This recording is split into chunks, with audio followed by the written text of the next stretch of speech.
Ukraine's old military chief is out. A new chief is in, but the troops are panicking. We will tell you all about it, but before that, if you're a fan of non-corporate funded free news and analysis, you've landed on the right YouTube channel. We publish 3 videos a day, first at 9:15 a.m. EST, second at 1:30 p.m. EST, and the third at 5:30 p.m. EST. So if that's of interest to you, never follow a man who you think is interested in dancing the victory dance alone.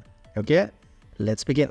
When the Kiev regime forces found themselves trapped in Avdiivka, the new chief, General Alexander Syrsky, had to call for a fallback. This move, however, was very late. As Western media tried to give a nod to Syrsky's wisdom, they forgot to mention the senseless sacrifices. Kiev forces had been backing off for a week before they officially vacated Avdiivka.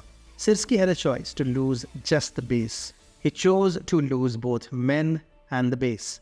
Hence, it is quite evident that Syrsky's troops do not exactly throw him a parade. There is a sense of dread among many. Outside the military bubble in Ukraine, few realize just how unpopular Syrsky really is, dubbed the butcher by his own for his costly offensive moves. This was somewhat tolerated when using the plentiful Soviet-era arsenal. But the switch to NATO gear has been a game-changer in the tragic sense of the word. These pieces, more delicate and harder to fix or replace than their Soviet counterparts, have turned Syrsky's tactics from risky to downright reckless. The predicament for the Kiev regime forces has spiraled into a tighter bind, nudging them towards heavier reliance on foot soldiers, escalating the toll on human life amidst already staggering numbers. The official line claims a loss of just over 30,000 Ukrainian lives while asserting the defeat of up to 400,000 Russian soldiers, a figure that strains credulity to its breaking point.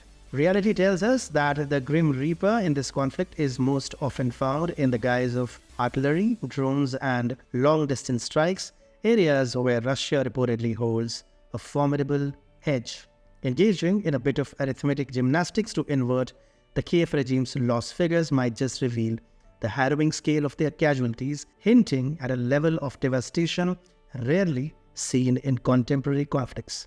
And then there is the perplexing move towards a modern-day folkstorm, with talks of drafting an astonishing number of up to 3 million women, expectant mothers included. Would a force that's only down by 30,000 really consider such drastic measures? The dots connect to paint a grim picture of the dire straits NATO's involvement has steered Ukraine into, particularly in the eyes of those in uniform. Their dread of General Syrsky's command stems from his track record of costly battles as voiced by a soldier in a political report, fearing a leadership all too willing to feed the war machine with lives reminiscent of the battles of Debaltseve and Bakhmut.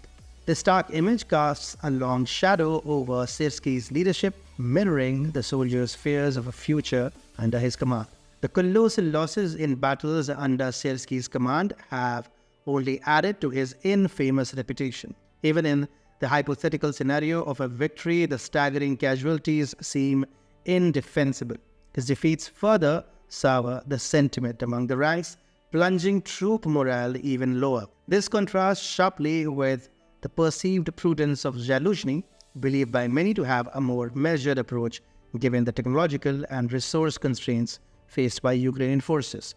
Amidst this, the dread surrounding the Kiev regime's plans for a new counteroffensive is palpable, especially given the outcomes of previous attempts. An officer's bleak assessment of Syrsky's leadership to Remix News paints a vivid picture of the general disillusionment within the ranks, a leadership seen as morally bankrupt, demoralizing, and bereft of strategic foresight, squandering human lives for negligible tactical gains like capturing insignificant territories without broader operational vision. Syrsky's and Zelensky's styles, notably their insistence on holding on to Bakhmut against widespread counsel to retreat, highlight a shared resistance to defensive strategies that have conversely been effectively utilized by Russian forces, contributing to the heavy losses of Ukrainian troops. This stubbornness, coupled with the heavy casualties sustained, exacerbates the challenge for the Kiev regime as it finds itself increasingly reliant on conscripts with low morale